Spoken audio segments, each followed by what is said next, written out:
Thank you, Mr. Speaker. H.R. 2255, the Federal Law Enforcement Officer Service Weapon Purchase Act, will allow current or former federal law enforcement officers in good standing to purchase a retired service weapon at salvage value from the federal agency that issued the service weapon to the officer. Under the bill, the Administrator of the General Services would be required to establish a program to provide these purchases. To be eligible to participate in the program, the officer must be in good standing with the agency, and any firearm sold through the program must be sold within 6 months of the date when the firearm was retired. Current federal regulations require that all federal law enforcement agencies destroy their firearms after they are retired from official use.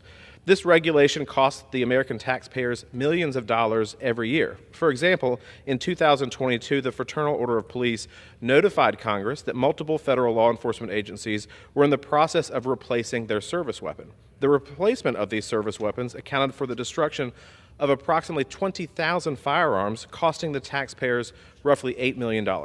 Not only would this legislation cause agencies and the taxpayers to avoid that cost, but it would also recoup some of the taxpayers' dollars for the initial purchase of the firearm. American taxpayers should not be forced to pay for a service weapon twice, once at the initial purchase, when it is acquired by the agency, and then again when it is needlessly destroyed at the end of its life.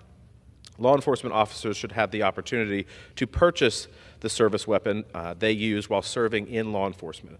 By allowing officers to purchase their retired service weapons, this provides a starting point to keeping them safe so that they may protect their communities as well as themselves and their families. This legislation is supported by 10 law enforcement organizations: the Association of State Criminal Investigative Agencies, Federal Law Enforcement Officers Association, the National Fraternal Order of Police, Major Cities Chiefs Association, the Major County Sheriffs Association, the National Association of Police Organizations, the National Narcotics Officers Association Coalition, the National Sheriffs Association, the Sergeants Benevolent Association, NYPD, and the National Treasury Employees Union. I hope my colleagues across the aisle recognize this bill not as a partisan measure, but much like last year was in fact bipartisan when it was voted on in the House.